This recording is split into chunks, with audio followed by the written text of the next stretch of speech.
Thank you, Presiding Officer. And let me start by congratulating Lewis MacDonald and giving us the opportunity to debate this important milestone for the Aberdeen Trades Union Council and indeed for the whole of North East Scotland.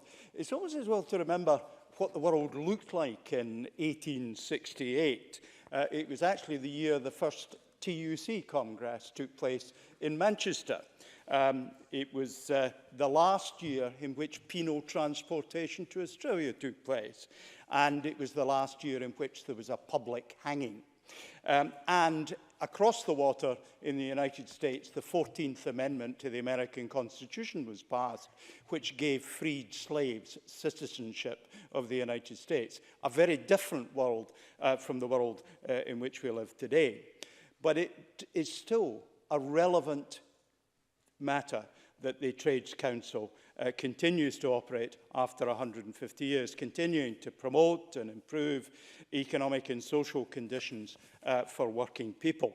And although it's witnessed a few name changes through the years, the Council has remained active in its campaigns for dignity, equality and diversity in the workplace and beyond. And let's just focus on that word beyond aspect of the Council's campaigning. While the name of the Council might suggest that the Council is only focused on the working class of the North East of Scotland, the Council is actually very much more than that. On Saturday, 7th of April, the ATUC held a protest in St Nicholas Square, show solidarity with the people of Gaza after atrocities were committed against them on Land Day 2018. Even while celebrating their illustrious anniversary, the Council found time to promote dignity, equality and diversity of those outside Scotland. The Council's involvement in foreign affairs goes back even further. There are various memorabilia in their Adelphi office. There's a Spanish flag used to wrap round the bodies of 2 Aberdonians who died fighting during the Spanish Civil War. But the Council was initially created, as stated in its objectives, to advance and protect the rights of labour, as well as the well-being of the working class.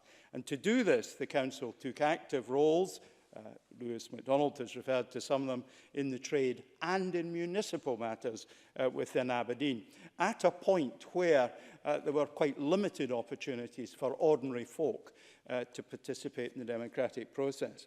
And beyond Aberdeen, the Council was a key player in the development of the trade union movement across Scotland, helping to found the STUC in 1897, which is still very active today, as we've just also heard.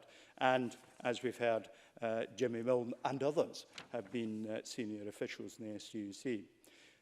Reference has been made to the May Day rally, occurring annually every year since 1890, known as Internal Workers' Day.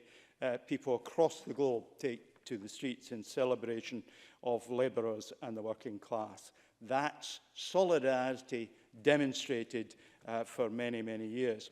And as the Council moves forward, the challenges it faces change only slightly. As Joint President Tyrone Rutherford mentioned at the Aberdeen Civic Reception in March, the goal hasn't changed, the tactics have. They still want to pay us peanuts to maximise profits, and they'll do that to anyone that they see fit.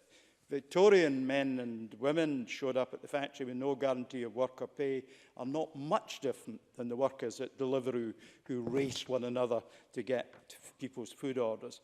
I hope that moving forward, the ATUC continues to act as a catalyst for change, continues to support people in their time of need. It's been an important figurehead and practical source of trade union organisation in representation in Aberdeen and the North East. Presiding Officer.